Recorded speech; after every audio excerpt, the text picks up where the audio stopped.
Hello, everybody. I am here with a person that probably doesn't really need much of an introduction.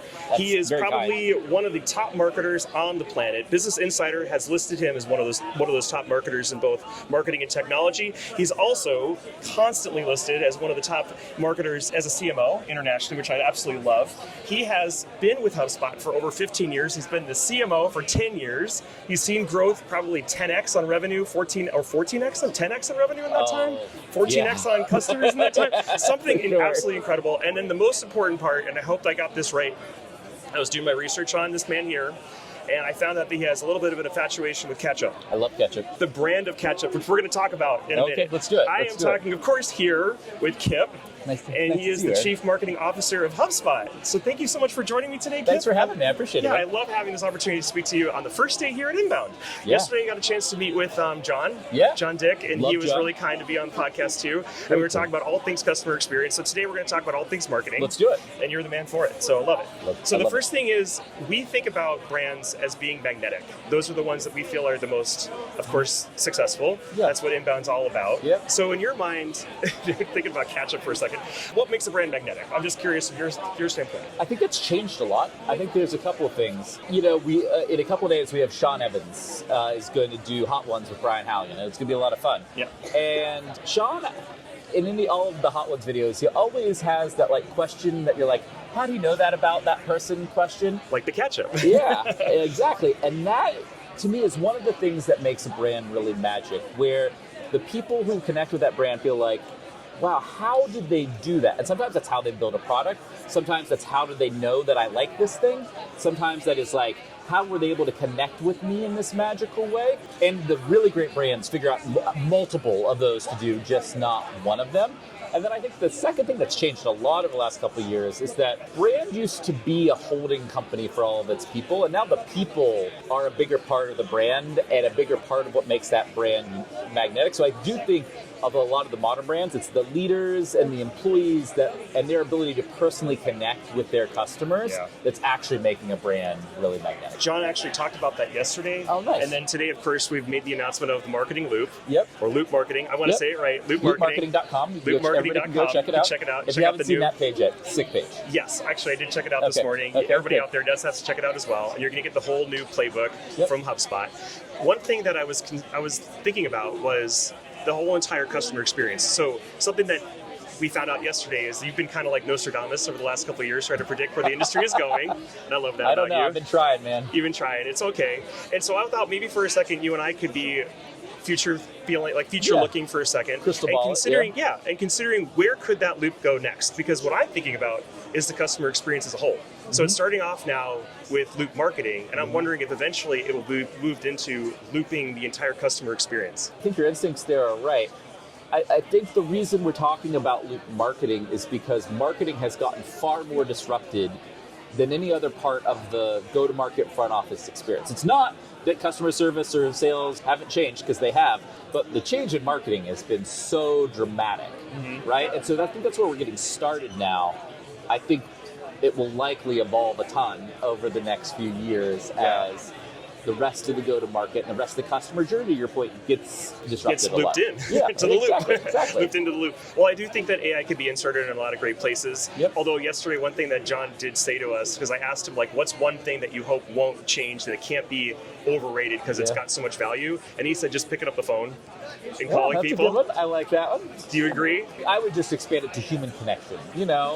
Sometimes it's picking up the phone, sometimes it's being in person at an event like this, sometimes it's sharing a dinner around an occasion with people. Those are the things that I think are becoming way more important. Okay, that's awesome, because I absolutely agree. And I think that the piece I'm learning about these days, and that was actually just in somebody else you're going to talk to today, George B. Thomas. Yeah, love George. He talks about how you should have to think about marketing these days as if it's the handwritten note that you would get from your grandma on your birthday, not just inserting a personalization token into an email, that you have to make it feel really authentic. So I'm wondering from your standpoint, how can we keep brands authentic by injecting all this AI? What kind of things are you thinking about right now that keeps the human in the loop, so that we can make these brands feel really authentic, even though we want to leverage all these great new tools? We talked a lot about this with loop marketing earlier today, that the magic of the new ways of doing marketing and the magic of the loop marketing playbook is you have these very creative human insights that humans, I actually think, have a lot more time to be creative because AI can do so much of the manual crap that people didn't want to do. Like, I feel way more productive today than I did a year or two ago. So I also feel way more creative than I ever have, which is a really fun place to be in. But if you have those really creative insights and then you're able to deliver them personally with AI, that's where it steps out for me. Like, we have seen it where it's like, oh, I have this message that I think is really interesting. I have this data that's really going to help me personalize that in an effective way just for Aaron. Mm-hmm. If you could do that, it's magic and it doesn't feel like AI. It's not creepy. It's not over-personalized. It just feels like, oh, this is great. They actually understand me, and this is what I should be doing. Okay, so I'm going to pivot for a second because that's what humans do with AI now. We are the pivot for them. Yeah, we're the inspiration. We're the spark. We work in life sciences a lot. Yep. And the selling cycle is extremely long. So Very inbound long. couldn't be more valuable. It's the thing to do. I'm just curious from your standpoint now with the AI trying to inject that ability for us to do scaling, what would help from your standpoint with AI? What would help keep people more engaged over that long tail sales cycle? Because people are all about research, all about getting the thought leadership from all these great life science companies. So I'm like, what other things can AI be doing in the mix of all that? There's a few things. AI has never made it easier to create a great asset or campaign faster and cheaper. And so you can have better targeted ad creative, events, stunts, all the things that are going to keep you top of mind in that consideration. Yep. That's one. If you look at all the products we rolled out earlier today, what they really make it easier to is like take that intent and make it really easy to act on that intent quickly in a high personalized way. Yep. Which, even if you're not in the market, but if maybe you're doing some research or something, to get that personalized follow-up is pretty magical. I know it is. And at the end of the day, even if the sales cycle is a year or two, right? At the end of the day, I'm going to probably buy or come really close to buying from that company that I like the most and that like I'm just excited to partner with. And those like little touch points that accumulate that AI can help you do not just better, but also more frequently are really what kind of compounds to getting that deal done.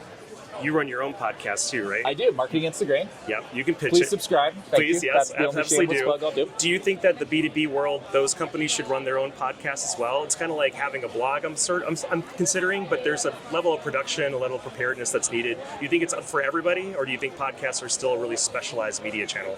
I think you should look at your market and say, who is like the proactive voice in that market? Who is setting the tone, setting the pace for my market? And for most markets, it's nobody. Yeah. And then you should say, well, okay, I want it to be me. And what is the best way to do that?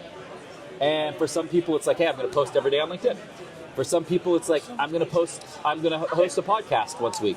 For some people, it's like, I'm going to host a blog on YouTube every day. I think it depends on where your audience likes to spend their time. For some audiences, it's like, I just want to read your thoughts long form in an email newsletter, like daily or once a week, right? And what I generally find is if you want to lead a market, are you willing to dedicate 10 to 15 hours a week to just making stuff for them? And podcast is a good way, but it might not be the way for everybody. Yeah. But in certain markets, it probably is the best way. So do you think that there is one underrated tool that we should all be looking at? You just mentioned newsletters, and I love to see it. It was in the keynote this morning as well. I've seen it in some other presentations as well. It's like the newsletters come back. I'm not sure if I'm leading the witness on this, but I'm just curious what you think. Generally, if you look at like Substack traffic in the post-AI era is up and everything, so that's pretty cool. YouTube. The answer is YouTube. YouTube is still way under leveraged. Wow. People sleeping on YouTube. YouTube is, especially in B2B, it's the second biggest search engine in the world. It's going to be one of the last websites truly disrupted by AI. AI is going to make YouTube better. It is the best way to have that connection of an event or a call at scale. Yeah. And that's why I spend a ton of time on it. I spend a lot of time creating for it because I believe in it. Okay, so I have one more question for the Chief of Marketing here at HubSpot. Yeah. It's the most important question we ask all of our clients, and I think it's one thing that we all work really hard to get to. What's one word you would use to describe HubSpot? Easy.